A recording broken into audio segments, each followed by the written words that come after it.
President Trump reiterates his threat to send the National Guard to Chicago, and Iowa Governor Kim Reynolds goes into her stretch run in office. We'll get into that this morning with Democratic political consultant Porter McNeil and Iowa Republican Party Central Committee member Michelle Crawford. Great to see you both. Let's start in Iowa. Governor Kim Reynolds has 16 months left in office. She's been able to get her agenda adopted during her tenure. However, this last legislative session, she ruffled some feathers within her party when she vetoed the bill to make it harder to exercise eminent domain, specifically for the carbon capture pipeline project.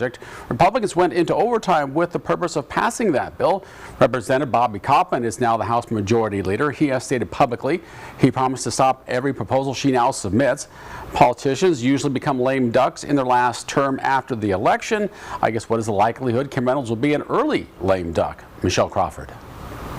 Well, I fully expect to see Governor Reynolds make the most of her last session, her last legislative session, her last year in office. I've heard her give remarks and actually had conversations with her, and she still has a mighty agenda.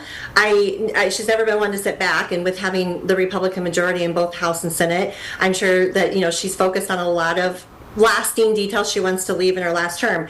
As you brought up, there is a little bit of contention there, so it'll be interesting to see how they can come together and unite on issues that they both feel passionately about moving forward. I've heard both the governor and different legislators speak to addressing property taxes and how that's affecting Iowans. It's been very challenging, especially for those on fixed income. So I could see them partnering and coming together and doing some good work on that, as they have with reducing state income tax over the last few sessions.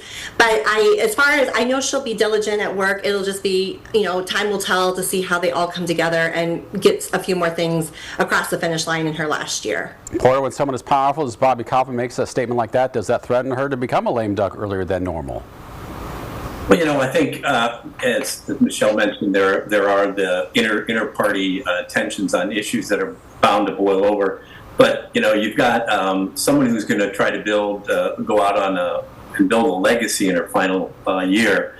And one of those issues, I think, and I've been reading about Iowa's economic performance, which is 48th, 49th out of 50.